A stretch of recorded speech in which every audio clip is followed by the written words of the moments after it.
kreatif bernalar kritis. Teladan untuk keluarga dan temanmu di rumah dan sekolah, karena kamu generasi Cerdas berkarakter. untuk Indonesia maju. Aku harus bergotong royong untuk Indonesia jaya. Aku harus berakhlak mulia. Hai kamu anak Indonesia, pelajar Pancasila. Sebelumnya, Miss mau tanya ke anak-anak Miss yang ada di sini. Pernah nggak dengar kata disiplin? Pernah. Disiplin. Pernah tahu? Pernah? Siapa yang pernah dengar kata disiplin? Raise hand. Oke, ada yang pernah, ada yang belum pernah, ya kan? Yang udah pernah, menurut kalian, kalau dengar kata disiplin itu apa sih yang pertama kali yang kalian dengar apa itu? Ini pintar-pintar ya anak di sini ya. Nah, sekarang Miss akan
keterampilan kelas, 5 kebutuhan dasar manusia, 5 posisi kontrol guru, dan segitiga restitusi.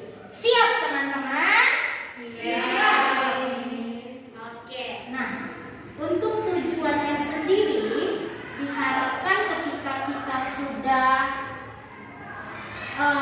mengetahui tentang disiplin positif ini, kita bisa menerapkan konsep disiplin positif ini ketika kita berinteraksi dengan murid, sehingga terbangun budaya positif di lingkungan sekolah kita.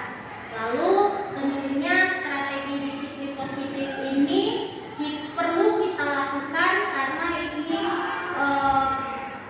untuk memerdekakan murid, gitu. Seperti yang kita ketahui bahwa sekarang kan kita dalam kurikulum merdeka ini kita harus berpihak kepada murid, dan salah satu yang bisa kita lakukan yaitu dengan menerapkan disiplin positif. Ya, untuk pertama-tama teman-teman coba, saya mau tanya dulu, teman-teman bisa respon gitu ya. Ketika teman-teman membaca pernyataan yang pertama, hukuman dapat mendisiplinkan anak. Lalu yang kedua juga, membersihkan halaman sekolah dapat meningkatkan kedisiplinan sekolah. Dan yang ketiga itu, memberikan penghargaan dapat meningkatkan motivasi belajar siswa. Apakah dari statement pertama, kedua, dan ketiga ini teman-teman pada setuju dengan pernyataan-pernyataan ini? Siapa yang setuju? Sebenarnya saya harus kayak kelas 1 ya. Siapa yang setuju, raise hand? Semuanya Pak? Apakah semuanya? Boleh berpendapat, misalnya cuma nomor 2 yang setuju. Tolong kasih alasannya. Kurikulum Merdeka Belajar ya itu benar, tapi setelah kita mengetahui tentang kurikulum yang baru ya hanya 2 dan 3 sebetulnya. 2 aja. Oke, 2 dan 3. Kira-kira gitu. Yang pertama tidak. Yang teman-teman yang lain sudah. Oke. Nah, ya ini tergantung kepada kita sendiri gitu. Pasti teman-teman juga punya pandangan tersendiri atas pernyataan ini, setuju atau tidak. Nah, kalau saya sendiri ketika saya membaca pernyataan ini, kalau saya dalam poin 1, 2, 3 itu kurang sependapat gitu, kurang setuju karena poin 1, 2, dan 3 itu lebih ke faktor eksternal yang didapatkan oleh siswa gitu, seperti mendisiplinkan anak dengan hukuman mungkin bisa aja, tapi itu dari eksternal. Sama juga dengan kayak membersihkan halaman sekolah, meningkatkan kedisiplinan sekolah, itu bisa, tapi itu mereka melakukannya karena mereka mendapatkan faktor dari luar, bukan dari dalam diri mereka sendiri. Sedangkan di disiplin positif kita kali ini, kita mau diajak siswa tersebut mampu menyadari mereka melakukan sesuatu itu dari diri mereka, dari unsur dalam diri mereka, bukan karena faktor dari luar. Itu dia ya teman-teman ya. Kalau itu menurut pandangan saya, tapi teman-teman punya pandangan tersendiri ya, nggak masalah juga. Lalu, nah sekarang kita saya mau mengajak teman-teman gitu. Teman-teman punya secari kertas supaya kita lebih memahami teori kontrol ya. Jadi saya mau ajak teman-teman untuk sedikit bermain. Oke, ada kertas. Nah, teman-teman pasti punya barang atau benda yang paling teman-teman sukai, sayangi, gitu kan? Pasti punya kan? Semuanya punya kan? Punya nggak? Punya. Oh, punya kan? Ya. Nah, saya mau di kertas ini teman-teman bisa menuliskan satu benda yang paling teman sayangi.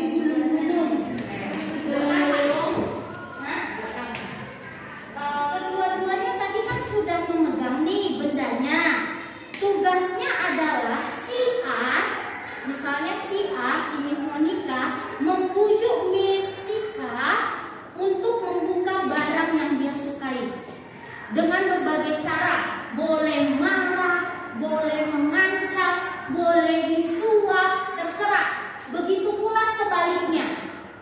Ya, ketika yang satu sudah melakukan, gantian yang satunya lagi melakukan. Bisa? Oke, inilah temannya. Ya, Boleh jalan terserah. Boleh jalan. Boleh jalan. kita semua ya. Harus berapa? Sampai dapat Enggak masalah. Kalau misalnya mau menyerah, biarkan teman-teman yang memberikan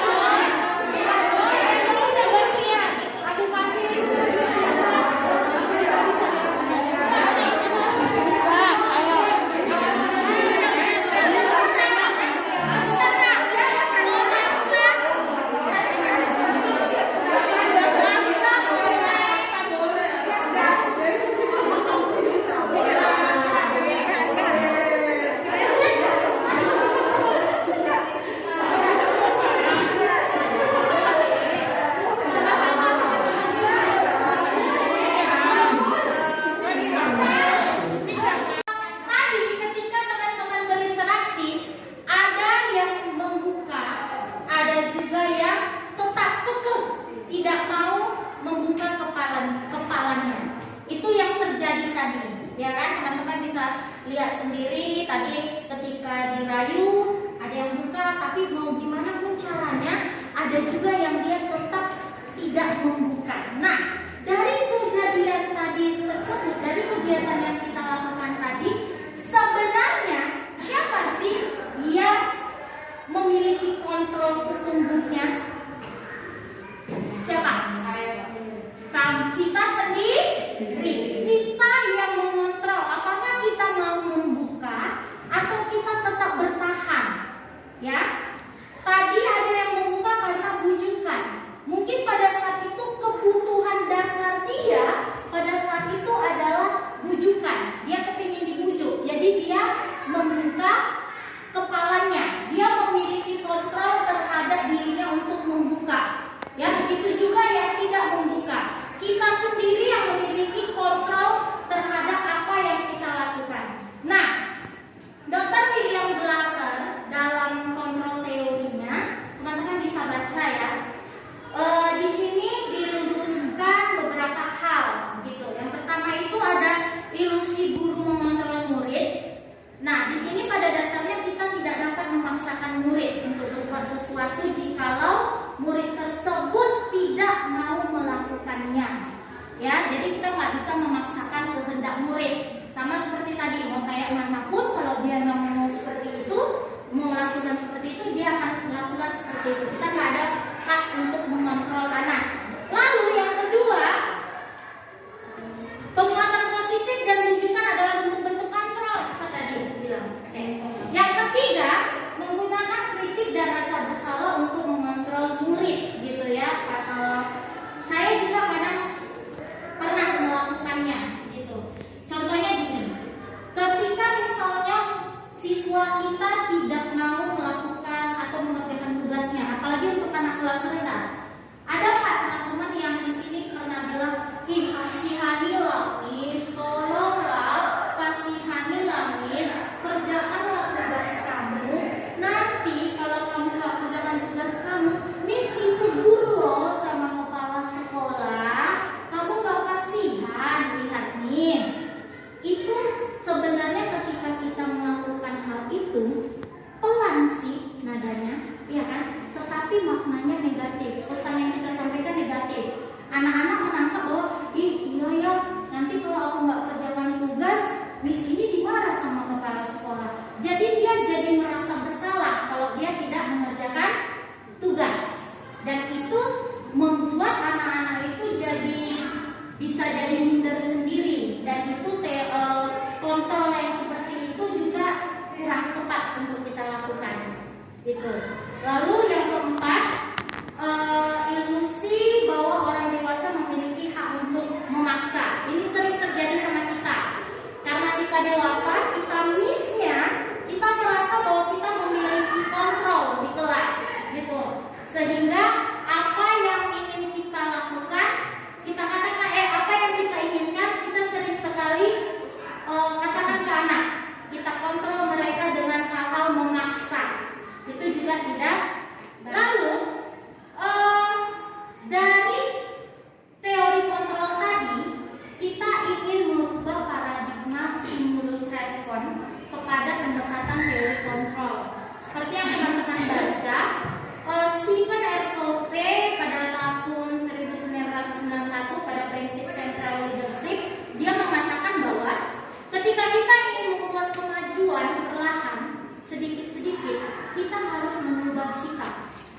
ya, kita harus mengubah sikap dan perilaku.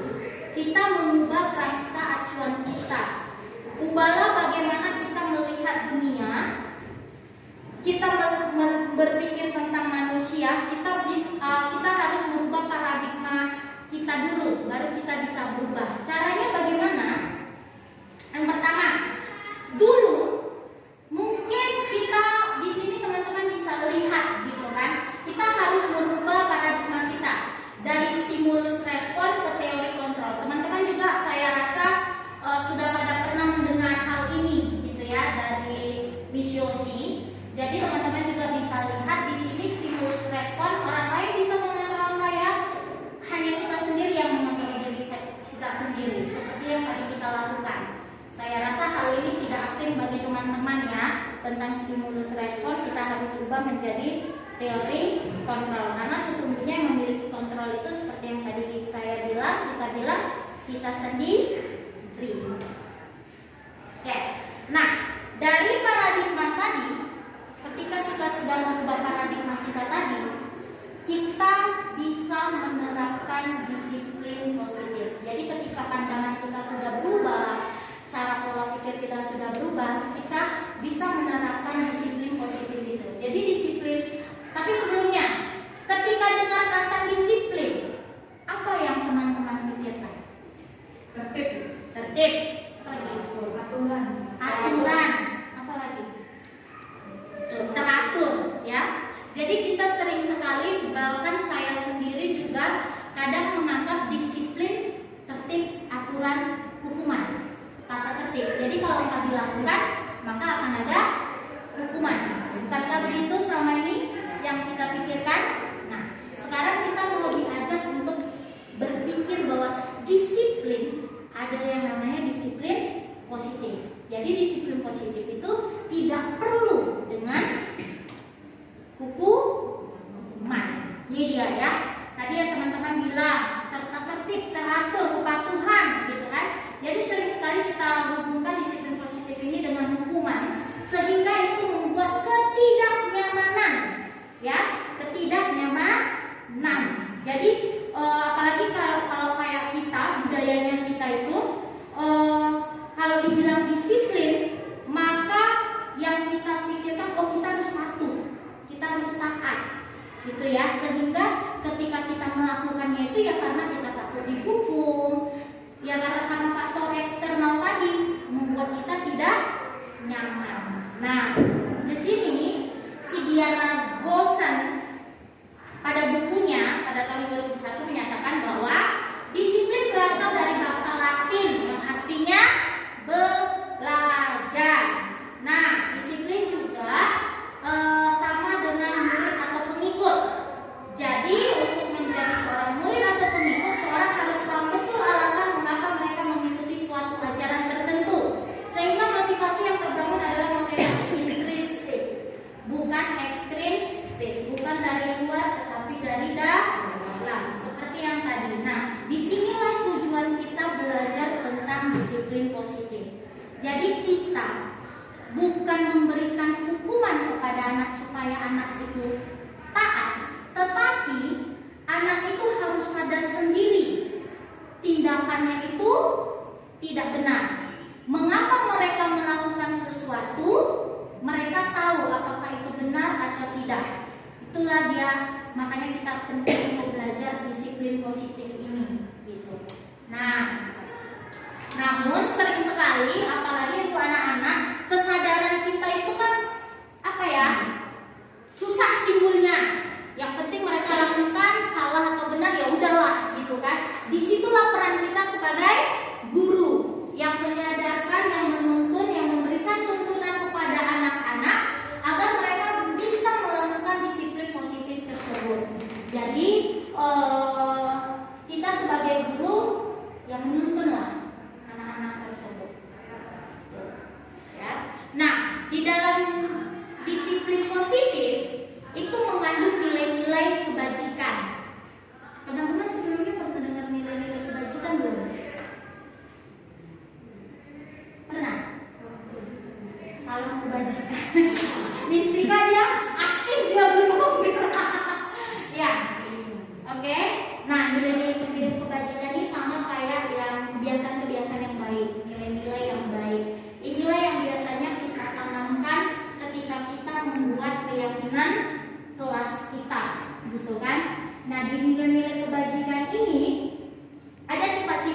yang positif yang ingin kita capai setiap individu. Lalu ketika kita udah buat nilai kebajikan, muncul motivasi dari dalam. Motivasi anak dari dalam itu terbangun ketika kita memaparkan atau membuat nilai-nilai kebajikan itu sendiri. Nah, salah satu contohnya itu nilai kebajikan itu yang ingin dicapai itu ya seperti yang sekarang ini kita lakukan adalah P5 gitu kan.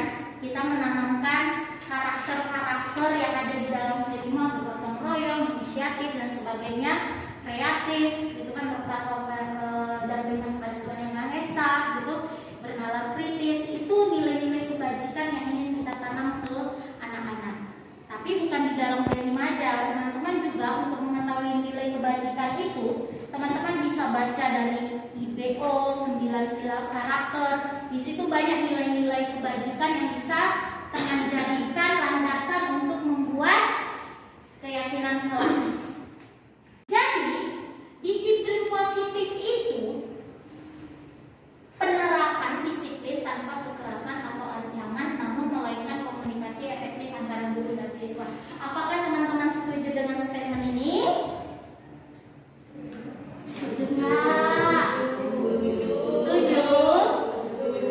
Setuju ya. Jadi di sini ingat komunikasi efektif antara guru dan siswa tanpa kekerasan dan ancaman. Itulah yang ingin kita lakukan sekarang ini. Nah, seperti yang tadi saya bilang, ada dari faktor eksternal, ada dari faktor internal yang memotivasi perilaku anak-anak atau perilaku kita. Ya, motivasi itu ada yang dari eksternal dan internal. Teman-teman bisa baca di sini faktor eksternal itu. Jadi ketika dia takut akan hukuman, kamu jangan terlambat ya. Contoh gini, kamu jangan terlambat ya. Kalau kamu besok terlambat, disuruh kamu lari ke keliling lapangan 10 kali. Itu ancaman, ya kan? Itu hukuman, ancaman dari eksternal. Mungkin dia besok nggak terlambat, tetapi alasan dia tidak terlambat kenapa? Karena takut dihukum, bukan dari dirinya sendiri gitu. Lalu untuk mendapatkan imbalan atau penghargaan dari orang lain. Jadi anak-anak ini contohnya senang dipuji. Wah, nilai kamu nilainya 100, pintar, rajin belajar ya, besok ya kerjakan tugasnya ya. Jadi dia melakukan itu ya karena dia besok biar aku dipuji lagi sama Miss, aku kerjakan deh. Nah, jadi itu dari faktor eksternal. Sedangkan kalau disiplin positif, kita ingin dari dalam. Tujuan disiplin positif itu kita ingin lahirnya dari dalam diri anak-anak itu. Jadi mereka menghargai diri mereka dengan apa yang mereka percaya. Contoh ketika ada tadi nilai keyakinan, hormat. Contohnya kita diajar untuk hormat. Jadi ketika mereka tahu itu hormat, ya mereka tahu bersikap hormat seperti apa. Tanpa kita bilang, kamu nanti ketemu Miss harus tegur ya, kalau enggak begini. Bukan, jadi bukan seperti itu. Mereka benar-benar lahirnya itu dari dalam diri mereka sendiri. Makanya kita menjauhkan ancaman, karena ancaman itu atau hukuman itu sering sekali mereka ingatkan, sehingga tidak bagus bagi perkembangan karakter mereka sendiri gitu. Nah, inilah dia tujuan dari disiplin positif, supaya siswa menghargai dirinya sendiri, menjadi orang yang benar-benar mereka inginkan. Nah, teori kontrol itu tadi kita belajar tentang teori kontrol, ya kan? Teori kontrol itu adalah motivasi, hukuman, dan penghargaan. Dan saya yakin juga teman-teman di sini bukan sekali ini saja mendengar tentang hal ini, gitu ya. Seperti yang selama ini kita dengar bahwa teori hukuman itu akan membuat anak tersakiti, jelas, ya kan? Jelas itu akan membuat anak merasa tersakiti karena kita memberikan hukuman kepada mereka tanpa kita tahu sebab alasan mengapa mereka melakukan kesalahan tersebut. Kita langsung main hukum aja. Itu pasti membuat mereka tersakiti. Lalu teori penghargaan dan motivasi itu bisa saja gitu kan, cuma dia tidak akan bertahan lama.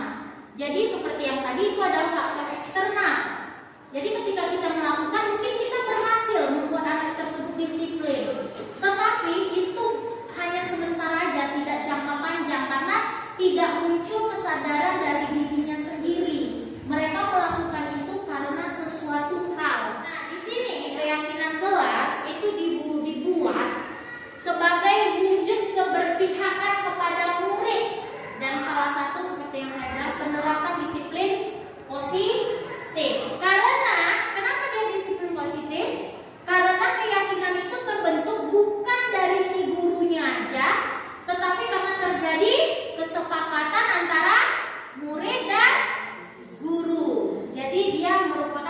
disiplin positif. Nah, di sini teman-teman juga bisa baca ya. Keyakinan kelas itu pernyataan yang universal, keyakinan kelas itu dibuat dalam bentuk positif, baru keyakinan kelas itu juga sesuatu yang bisa diterapkan di lingkungan, baru semua warga kelas juga berkontribusi dalam pembuatan keyakinan kelas dan bersedia meninjau kembali keyakinan kelas dari waktu ke waktu. Saya rasa ini tidak perlu panjang lebar saya sampaikan karena kita sudah melakukannya ya. Keyakinan kelas yang kemarin kami sempat lakukan gitu. Jadi karena saya mengajarnya di kelas 1, kebanyakan anak-anak di kelas 1 itu kan belum terlalu lancar membaca menulis ya kan. Jadi kami melakukannya itu dalam sesi kayak diskusi tanya jawab. Jadi saya pancing siswa lalu mereka menjawab gitu. Nah, di sini disiplin positif ini ada di sini kesepakatan gitu kan. Ada kesepakatan antara saya dan anak-anak kelas 1 anak. Lalu dari sini masih ada kata-kata yang negatif. Dari kata-kata negatif itu saya ubah menjadi kalimat yang positif sehingga membuat suatu keyakinan. Keyakinannya ini jelas tertuju pada nilai-nilai kebajikan yang universal tadi. Gitu. Kalau dari kita core value ya, nilai kebajikannya kan, gitu dari core value itulah terbentuk keyakinan kelas. Nah, di sini di sini ada kasus. Oke. Teman-teman bisa baca sendiri. Ada seorang ibu Amar, dia wali kelas 2 di sebuah SD.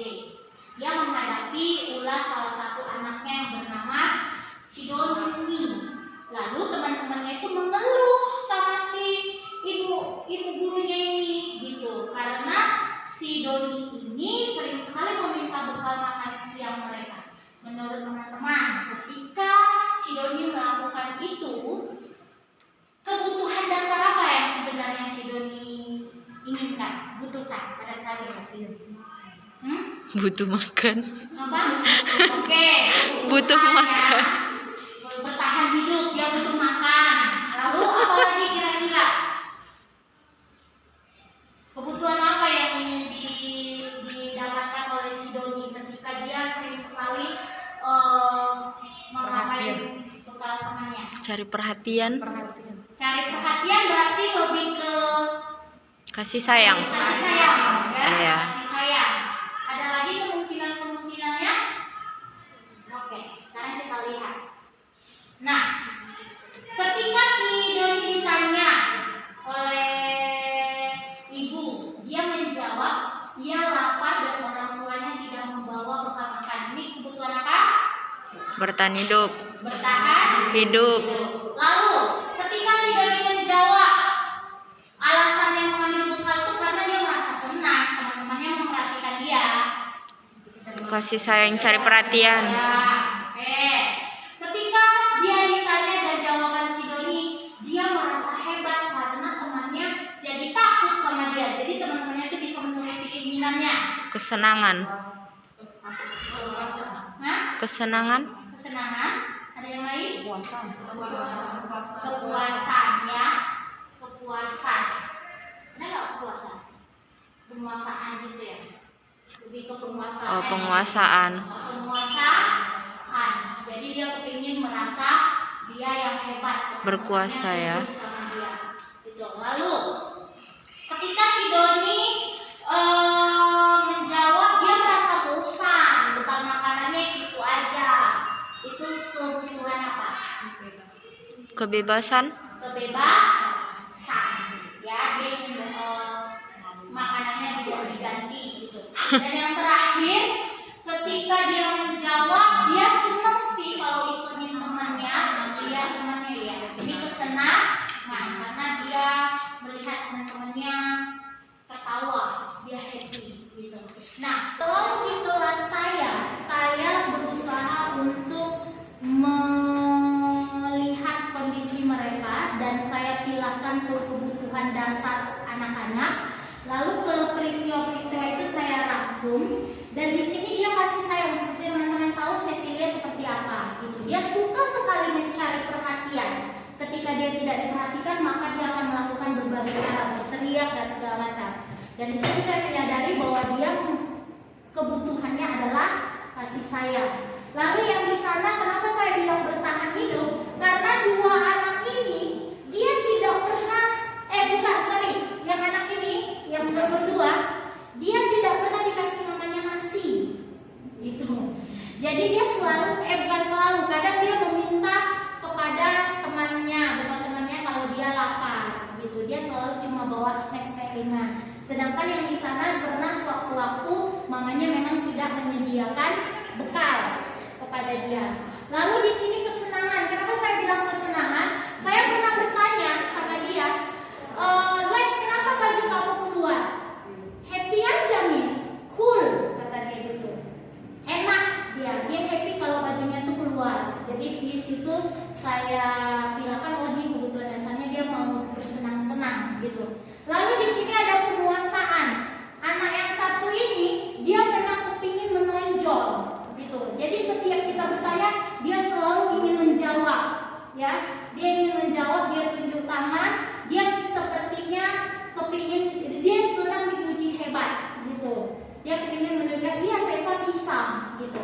Itu adalah penguasaan. Dan di sini kesenangan juga karena mereka senang setelah berkegiatan mereka melakukan peluk-pelukan apa segala macam gitu. Dan sini kebebasan adalah ketika mereka disuruh mengerjakan tugas, mereka tidak bisa, mereka bosan duduk sehingga mereka jalan satu tempat ke tempat lain, tapi tetap mengerjakan tugasnya. Oke, tadi kita sudah mengetahui kebutuhan dasar manusia, kebutuhan dasar siswa kita di kelas. Nah, di kelas juga kita memiliki posisi kontrol sebagai seorang guru. Ada 5 posisi yang kita miliki, posisi kontrol yang kita miliki.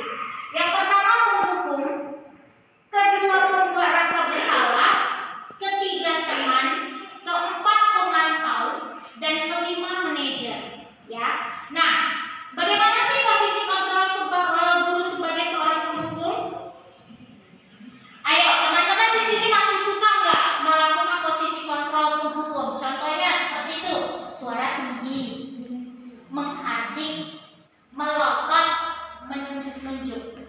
Nah, kalau mungkin saya sendiri ya, saya lebih cenderung suara tinggi. Tetapi bukan berarti saya sedang mendukung mereka. Memang suara saya saja yang tinggi, yang keras, gitu.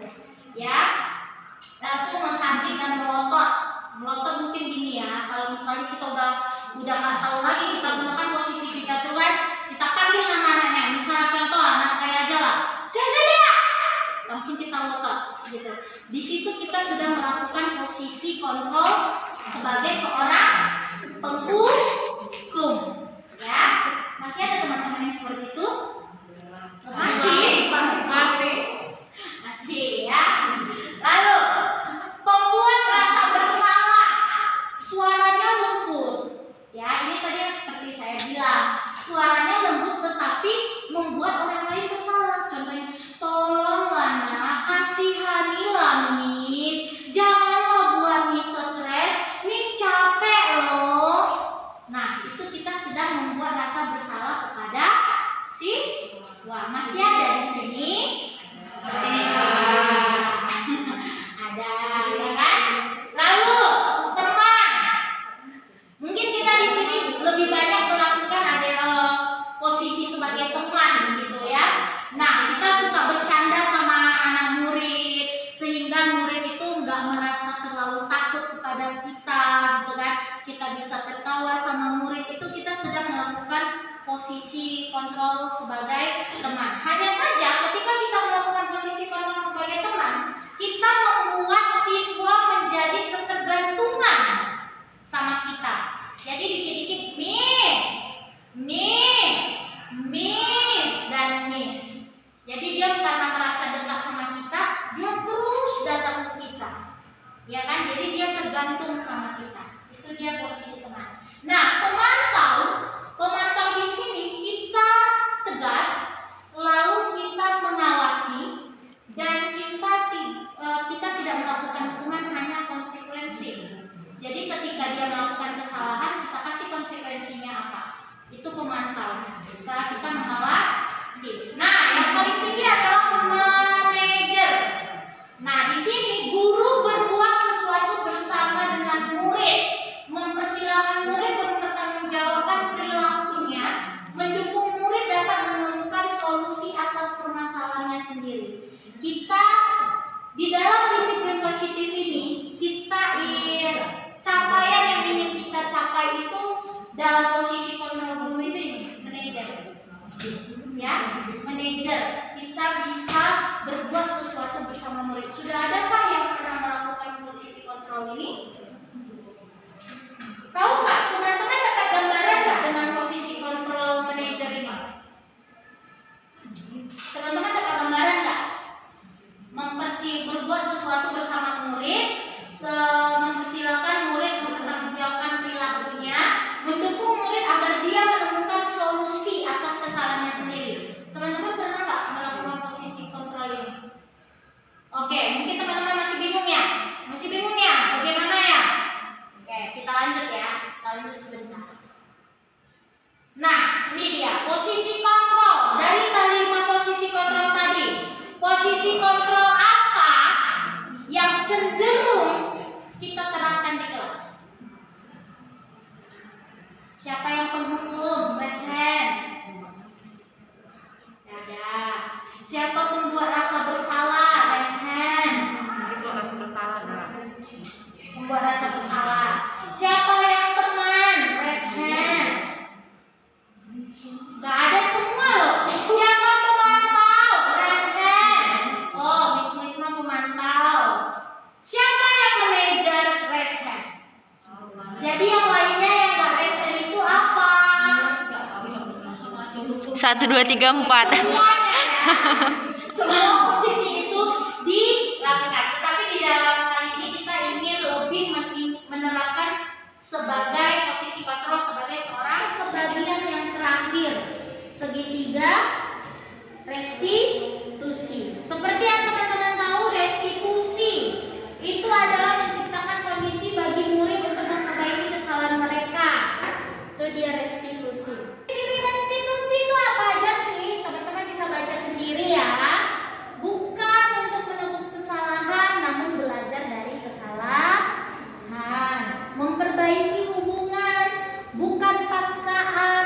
Menuntut untuk melihat ke dalam diri, mencari kebutuhan dasar yang mendasari tindakan. Baru fokus pada karakter, bukan tindakan. Itu restitusi, ya. Baru restitusi itu juga fokus pada solusi dan mengembalikan murid yang berbuat salah pada arah yang benar. Itu dia restitusi. Jadi ada perbaikan, ada fokus pada solusi gitu. Kalian bisa lihat inilah bentuk segitiga restitusi. Di segitiga restitusi ini ada 3 bagian. Yang pertama yang bisa kita lakukan adalah menstabilkan identitas, lalu validasi tindakan yang salah dan menanyakan keyakinan. Nah, di sini menstabilkan identitas ini seperti apa? Kita tidak langsung menyalahkan si anak, tapi kita bilang ya wajar sih nak, semua orang itu pasti pernah berbuat salah, bukan kamu sendiri kok. Itu dia sedang menstabilkan identitas. Lalu ketika validasi tindakan yang salah, disinilah kita bertanya kepada siswa, apa alasan dia melakukan pelanggaran tersebut? Gitu, pasti dia ada alasan mengapa melakukan itu. Di validasi tindakan inilah kita tanyakan, gitu. Dan di sini menanyakan keyakinan. Ketika kita sudah bertanya dan mengetahui alasannya, kita kembalikan dia kembali ke keyakinan kelas kita. Gitu. Apa keyakinan kelas kita yang sudah kita sepakati? Keyakinan kelas apa yang belum kamu lakukan? Gitu. Kamu ingin menjadi orang yang seperti apa? Disinilah dia menanyakan keyakinan. Nah, ketika ini kita sudah lakukan, kita sudah melakukan posisi kontrol manager, dan di sini memang sangat diharapkan anak tersebut mendapatkan kesadaran dari dirinya sendiri. Teman-teman boleh melihatnya di mana stabilitas identitas, mana memvalidasi kesalahan dan sebagainya.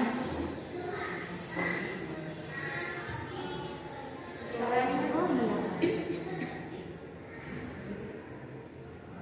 Aku nggak bawa speaker loh.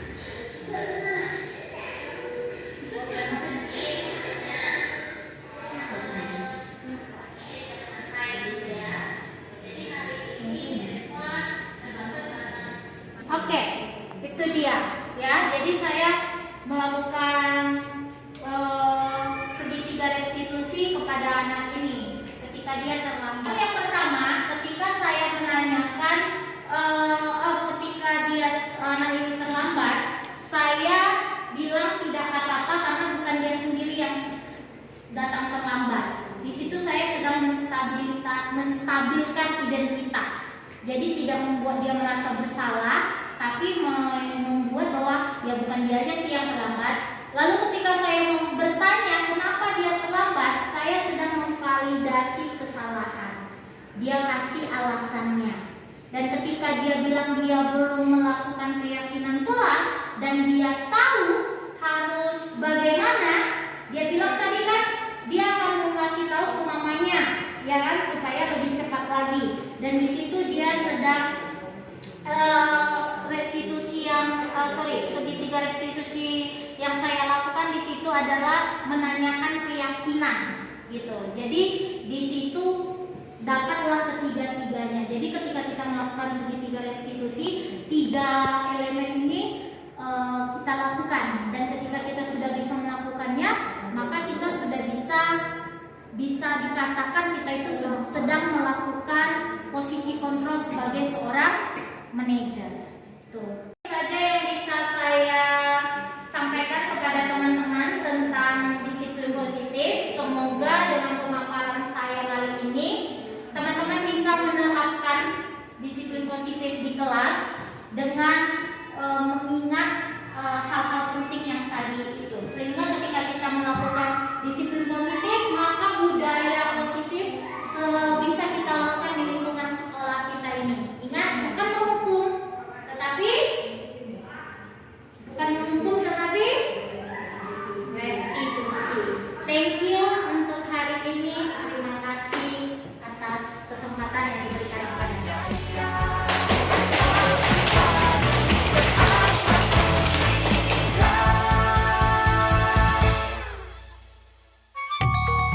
Ing ngarso sung tulodo. Ing madya mangun karso. Tutwuri Handayani, Ki Hajar Dewantara.